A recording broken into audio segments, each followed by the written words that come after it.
Biz yine kahveleri aldık. Geçtik kameranın karşısına. Abicim patates mi satıyorsun, balık mı? Her Dün seferinde de bu ses var biliyor musun? hurdacı geçiyordu. Bence balıkçı bu. Mevsim balık. Herhalde patatesçi. Bizim mahalle böyle. Bir tüpçü yok. Yani. Bitti.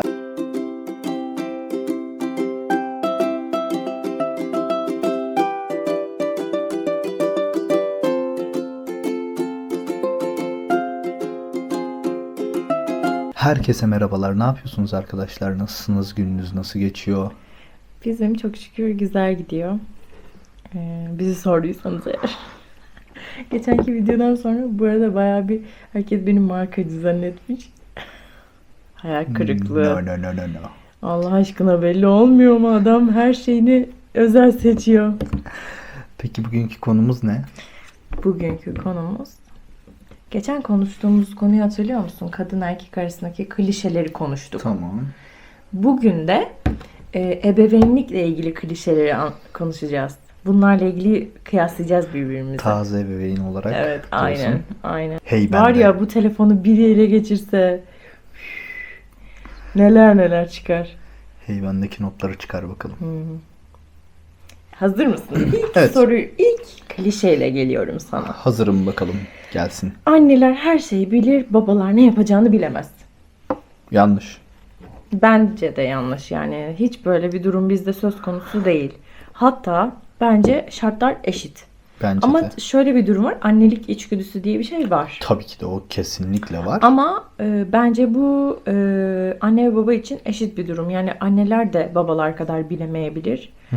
Babalar da anneler kadar bilebilir. Bu tamamen araştırıp, öğrenip, tecrübeyle sabit bir durum. Bu tamamen aslında babanın aileye ve çocuğuna verdiği değere bağlı. Evet. Yani mesela ben hamilelik sürecimde bir ton şey araştırıyordum. Fark ettim ki sen de araştırıyor musun? Tabii ki de. O yüzden yani eğer böyle bir sürecin içerisindeyseniz mutlaka babanın da böyle bir araştırma sürecine girmesi gerekiyor. Çünkü anne hiçbir zaman bu süreci yalnız yaşamamalı. Kabus gibi bir şey olur yani düşünsene. Yani- Damdan düşer gibi hayatına bir birey giriyor ve sen ne yapacağını bilmiyorsun. Tamamen içgüdüsel yaklaşıyorsun. İstediğin kadar kitap oku, bilmem ne izle. Oradakiler gibi olmuyor. Ya baktığınız baba bu konuya dahil olmuyor. Onu dahil etmeye çalışın. Mesela ben de bu kadar dahil değildim ama baktım arada bir Şebnem bana sorular soruyor falan böyle. Bu soruları cevaplayabilmek için ben biraz daha yöneldim. Tamam, Insta'dan falan karşıma gelen videoları falan izliyordum ama Bu sefer birbirimize atıyorduk evet videoları. artık o bana atınca ben de ona atmaya başladım falan, daha bilinçlenmiş Aynen. oldum. Yani tabii oradan çıkan tüm haberlere inanmayın ama Evet. en doğrusunu Hatta bir buluyorsunuz şey söyleyeyim mi? kesinlikle zamanla. Instagram'ın %70'i falan yalan bilgi yani. Ya, İnan bak o yalan. kadar fazla bilgi var ki o havuzun içerisinde. Herkes kendi tecrübesini anlatıyor. O mesela böyle şeyleri yaşamış, bunları yapmış. Mesela piyasaya baktığında herkes bu en iyi bebek bezi markasını biliyorsun. Herkes onu çok över. Aynen. Ama biz denedik. Bizde olmadı, tutmadı yani. Çok kötü geldi. İşte Ama yok sonra ne oldu biliyor sızdırmalar musun? falan. Ne oldu? Birçok insan bende de öyle Ya, bir sorun var. evet, Bende evet. de öyle bir sorun var. Yani şöyle bir markanın adı altında ya da bir durumun adı altında kalmamak gerekiyor. Çünkü Tabii ki de. onun altında aslında çok farklı şeyler var. İnsanlar sesini çıkartıp da bir şey söylemiyor. Sırf bu düzen böyle diye. Ya bir şey söyleyeyim mi? Biz böyle alışveriş, mal, para bilmem ne bir şey olduğu zaman böyle herhalde şeyden dolayı yani ben teorik olarak biliyorum bu işi. Yani bu benim bölümüm. Zafer'in de pratik olarak bildiği bir şey. İkimiz de sinir oluyoruz. Gerçekleri yani tamam okey. Aşırı derecede bu konu profesyonel değiliz belki. Ama bilmek biraz can sıkıyor. Değil mi? Yani evet. Anneler sürekli endişelidir, babalar daha rahattır. Kesinlikle katılıyorum. Doğru. Kesinlikle Yani biz katılıyorum. biraz daha sakin bakıyoruz olaya. Evet. Yani Ben sana bir şey söyleyeyim mi? Benim bununla ilgili bir tezim var. Hatta bir yerde bir şey okumuştum. Diyorlar ki babaların çocukları uyutması daha kolaydır. Çünkü annenin salgıladığı hormon seviyesiyle babanın seviyesi aynı olmadığı için çocuk bunu hissedip onun rahatlığıyla uyuyormuş. Yani ben bebeğim mesela bazen Melikaren'i bırakırken yatağa aşırı stresli böyle uyanmamasını istediğim zamanlarda bırakırken kesin uyanıyor. Ama Anladım. kafam rahat ya da çok uykuluyum, hiçbir şeyim yok.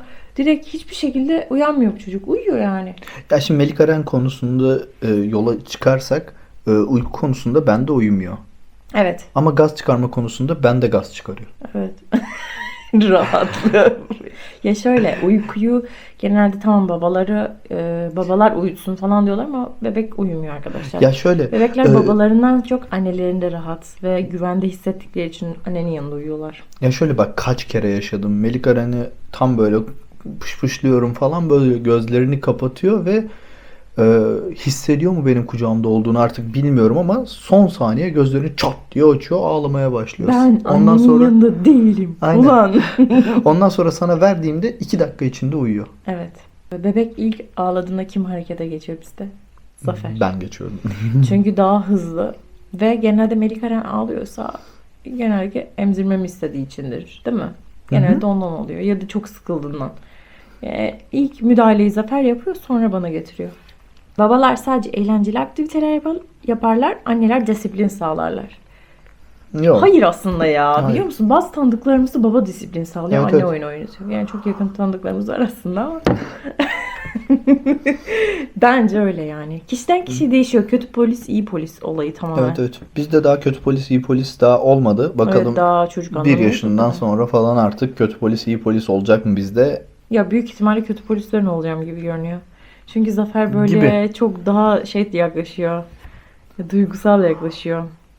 Bilmiyorum. Bir de Daha Melikaren belli büyük değil. ihtimalle Zafer'i çok da sallamayabilir. Çünkü çok acayip eğlenceli yaklaşıyorsun ona. Hani Olabilir, benim bazen bilmiyorum. ben bazen kızdığım zaman anlıyor galiba. Biliyor musun? Sinirimi anlıyor yani. Melikaren burada aynı bana çekmiş sinir konusunda. Yani bayağı Fena sert. sinirli. Anneler uykusuzluktan perişandır, babalar uyur. Bence bu da değişiyor. Bence de değişiyor ya. Çok katılmıyorum. Yani şöyle babanın işi gerçekten çok yoğunsa gün içinde olabilir. Ama ben evden çalışıyorum. Çok nadir çıkıyorum. O yüzden bizde bu konu tartışılamayabilir. Ondan bahsetmiyor ama. Bak bizde bu konu döneme göre değişiyor. Hı hı. Yani mesela bir şey olsun, Zafer'in belli bir dönem uyuduğu oluyor. Evet. Ama hiç uyanmıyor diyemem. Çünkü bu tamamen iftira olur yani. Çünkü Zafer çok uyandı zamanında. Ama tabii çocuk büyüdükçe sanırım bir de rutinler oluştukça baba birazcık daha rahatlayıp uyanmamaya başlıyor. Evet Bence. olabilir. Yoksa tüm babalar yani yani tüm süreç boyunca uyuduysa vay onun öküzlüğüne. Yani tüm süreç boyunca uyuduysa neyse. Gelelim. Bebekleri en çok anneler sakinleştirir. Hayır ya. Alakası bile yok. Ortama yok yine bir tık sen üsttesin ya. Sen de yine biraz daha sakinliyor. Sen de Bu aralar. sakinleştiriyorsun Ya ama. ben sakinleştiriyorum ama bu aralar son nokta hep sende. Sende bitiyor. Biraz anneci bir bebek. Anneci bir bebek. Evet. Babalar bebek bezini takamaz. Anneler hep doğru yaparlar. Ya ben taktığımda sen çok beğenmiyorsun ama bence ben güzel bağlıyorum. Bak sana bir şey söyleyeyim. Melikaren bu ara çok hareketli. Yani Of, bezini evet, evet, asla evet. bağlatmıyor. O yüzden aslında belki de yapamıyorsun ama önceden Olabilir. yapıyordun yani. Şu ara çok dağınık, acayip dağınık. Yani bir bant bir yerde, bir bant bir yerde kötü duruyor. Anladın mı? Sızdırmaması Anladım. mümkün değil o şeyin, bezin. O yüzden aslında sinir oluyorum. Yoksa normal şartlarda yapıyordun ama bu ara çok hareketli. Onun kontrolünü zapt etmesini yapman gerekiyor. Evet diye evet zor düşünüyorum. iş yani. Gerçekten bebek bezi olayı zor iş. Ama kıyafet giydirme çok çok kolay oldu. Çünkü Hayret, normalde bu daha zordur. ben artık kibar davranmıyorum kıyafet giydirirken. Ama onun uzuvlarına zarar vermeyecek Yok şekilde. vermiyorum tabii ki de. Niye Yok, vereyim sert zarar da? davranmamak gerekiyor. Yok yok hani önceden böyle çok narin falan filan o kadar da narin davranmamak gerekiyormuş. Mesela kolunu aldığımda şöyle kol yerine uzun kolluysa taktığımda zaten kendi artık ilerletiyor falan gibi. Zaten evet. Önceden inat ediyordu biliyor musun? Evet, evet. İçeriden tutuyordu kıyafete. Evet. Gerçi şu ara yine yapıyor arada. Anneler hep organize, babalar dağınık ve plansızdır. Yok ya. Yok.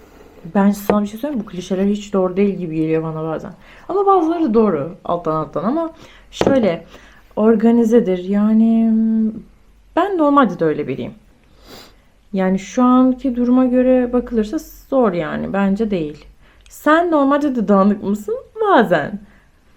Düşünüyorum Yani ben Melikaren'den dolayı daha çok dağınığım. Yani ben değilim. Ben normalde bu evi bu hali tutmam. ama bak ben mesela Tamamen Melikaren'in şeyi yani artısı. ben bazı babalardan mesela şey duyabiliyorum. Hani diyorum ki ben işte gece kalkıyorum şöyle böyle falan filan. Bazıları diyor ki ben hayatta kalkmam. Yani Evet, ben de duydum bunu. evet evet yani ben kalkmam. Anne kalkar işte e, eşimin annesi gelsin falan gibisinden şeyler Evet, evet, duymuşluğum evet, var evet. yani. Ya ben şu an Kadın yapsın, kadının görevi bu gibisinden düşünen bir erkeğin kafası bu. Bu adam o zaman öğlen saatine geliyor diyelim ki cumartesi günü de çalışıyor. Öğlen saatine geliyor. Çocuğa anneanne bakıyor ya da babaanne bakıyor. Adam televizyonunu izliyor, bacaklarını uzatıyor, servis bekliyor, hizmet bekliyor. Çok beklersin. Öküz. Öküz yani. Tövbe yarabbim, hayvana da hakaret ediyoruz ya. Anneler bebeklerin tüm ihtiyaçlarını anlar, babalar zorlanır. Bu biraz doğru Zafer. yani doğru tabii ki de anne biraz daha o bağı çok daha yakından kurduğu için Aynen. çok daha kolay Babayla çocuk anlaması. arasında fiziksel bir bağ var başta. Ama Tabii tabii. anne ile daha duygusal bir bağ olduğu için anne karnından itibaren Kesinlikle. bence bu bir artı bir yani. Hı hı. Birkaç bir şeyden bahsedeceğim. Mesela hani eskiden bize şey derlerdi. Senin yaşındayken ben böyleydim. Hı. Hani sonuçta biz ebeveyn değildik o zaman. Tamam. Şu an ebeveynsin. Hı Öyle hı. düşün. Şimdi Melika Eren'e bunu söyler misin? Ben senin yaşındayken şöyleydi. İşte şöyle Aa, tabii ki yapmazdı. de. Oğlum Tabii ki bu de. videoyu izliyorsan eğer babanın seninle ilgili planları Ben 18 yaşındayken neler neler yapıyordum bir bilsen. Sen bilgisayarın başında oyun oynuyorsun sadece. Tabii paşam. belki de hiç oynamayacak. Nereden biliyorsun? Mesela şey derler yemek yedirirken. Arkandan ağlar falan filan. Eve polis gelir yemezsen gibi şeyler. Yok. Ya Bende bence yok. ya benim annemin bana söylediği bir şey var. Çocuk yerse yer, yemezse yemez. Kesinlikle. Uyursa uyur, uyumazsa Kes- zorlamanın bir manası yok. Kesinlikle. Zaten uyursa uykusundan uyuyacak yani. Evet evet. Hatta bugün yaşadık mesela. Biz uyuyacak dedik.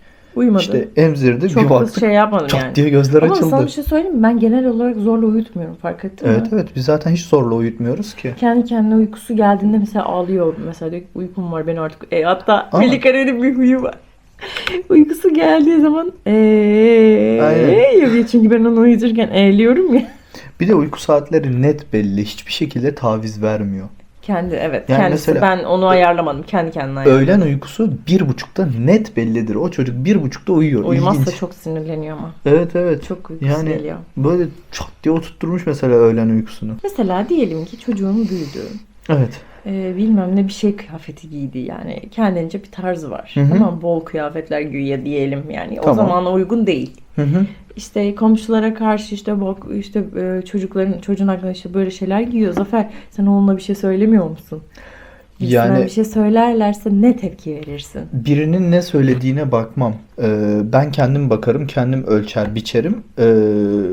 Kendime göre uygun bulursam başkasının söylediği bir şeye kesinlikle Genel bakmam. olarak Zafer böyle ama. Evet evet yani bakmam.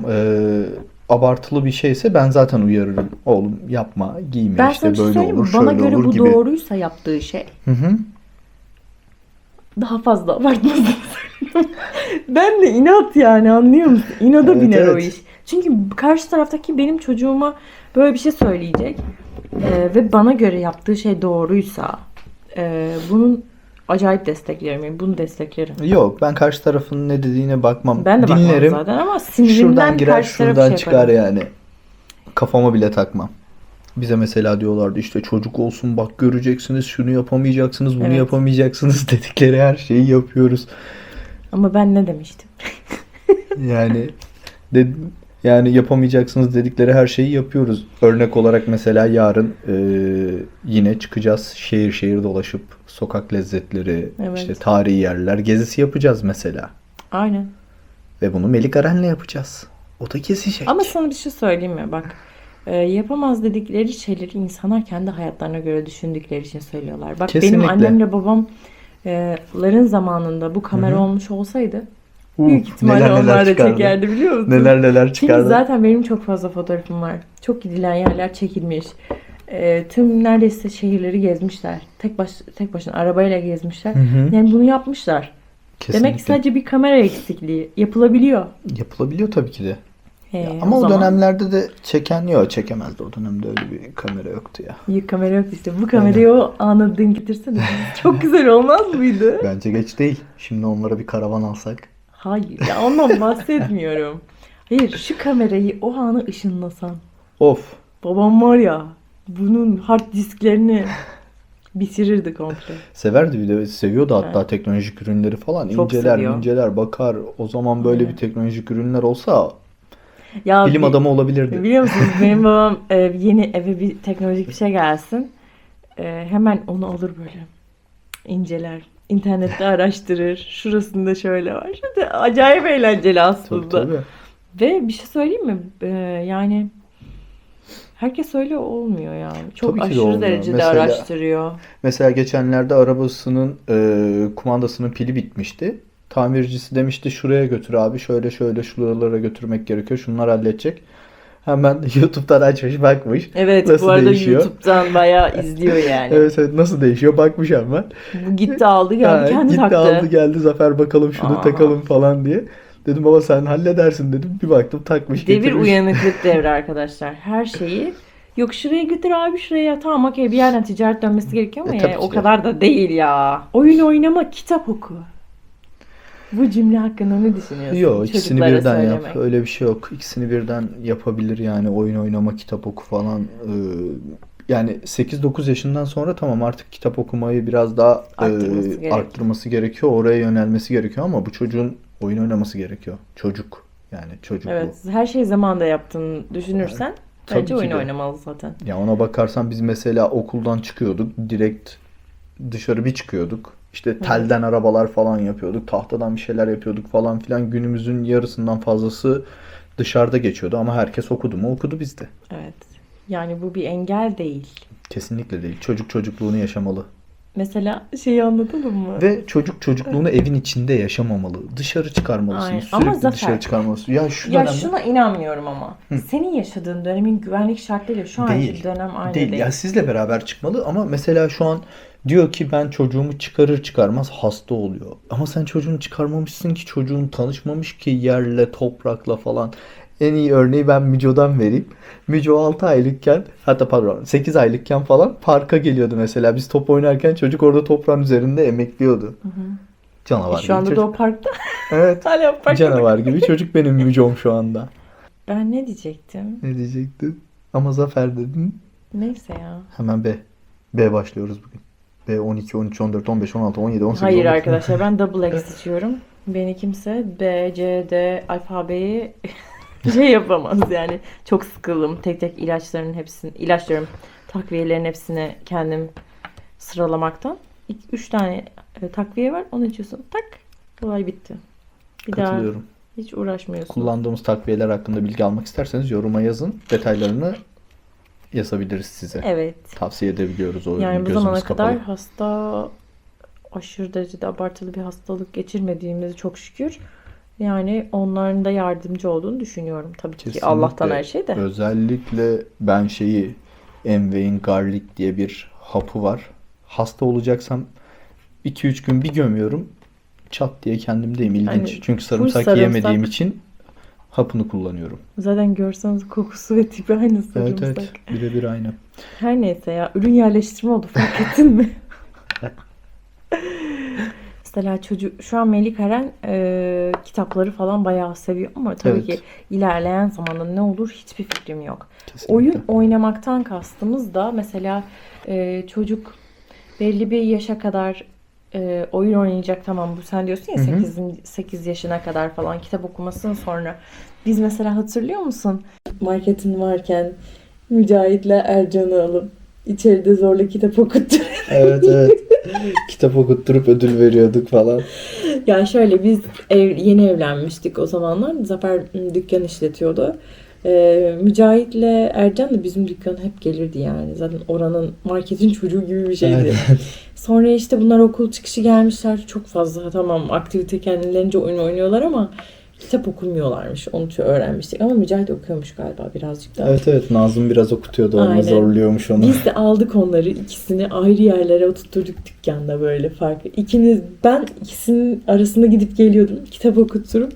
Öyle işte hani ödül, hadi çikolata yani çok Aynen. bir şey yok ama çikolata veriyorduk. Böyle işte değişik anılarımız var. Bence zaten çocuk da böyle teşvik edilmeli. Kesinlikle. Mesela Melik Eren de ödül olarak değil de Ama mesela senden kaynaklı bence o kitabı çok sevecek. tabii de Yani. yani 7-8 Zaten yaşına çok kadar seviyor. kitap okumayacak diye bir şey yok. Kitap okuyacak ama daha çok böyle oyun kitapları, hikayeler falan Hı hı. beraber okuyacağız yani, Etkinlik oturup kitapları konuşacağız. falan var. Bulma güzel ha bu arada. Evet. Benim en çok istediğim şey bir müzik aleti çalması. Hı hı. Bende o yetenek yok. Ben çok isterdim mesela müzik aleti Onu çalmayı fark ettim. ama bir türlü şey yapamadım yani. Bir türlü çalamadım, hani bir türlü öğrenemedim. Flüt falan öğreneyim falan diyordum. Flütte biraz böyle bir Oo, flütte ben öğrendik iyiyim. falan. Onu da öğrenemedim. Yani müzik aletleri yok bizde. Beni tanıyanlar flütte ne kadar iyi olduğumu bilirler. Hmm. Özellikle anne ve babam. Gerçekten mi? Çok kötüsün. Ne yaptığımı biliyor musun Ne sen? yapıyorsun? Ben okulda flüt dersi olacakmış, tamam mı? Tamam. Babamlar bana flüt almışlar. Hmm. Böyle Barbie'li. Bir de ben var ya havalıyım yani kendimce havalıyım, tamam mı? Barbie'li flüt. Kabı falan var. Bu sefer böyle şeyle örgü falan. Değişik. Neyse ders geliyor. Hoca bize bir şeyler öğretiyor tabii ki. Kaça gidiyorum ya? Maksimum 1. sınıftır yani.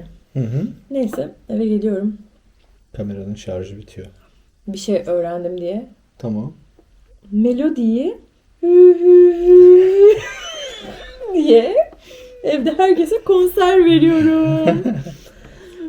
Annemle babam tabii büyük ihtimalle şok olmuşlardı. Ondan beri de Şebnem flüt çok iyi çalar.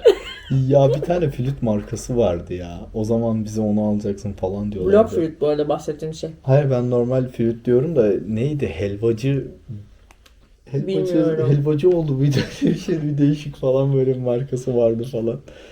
Öyle bir flütüm vardı ama çalamamıştım maalesef. Evet. Evet arkadaşlar, bugünlük bizden bu kadar. Kameranın da şarjı bitiyor. O yüzden Vedalaşma vakti geldi. Kendinize dikkat edin. Görüşmek üzere.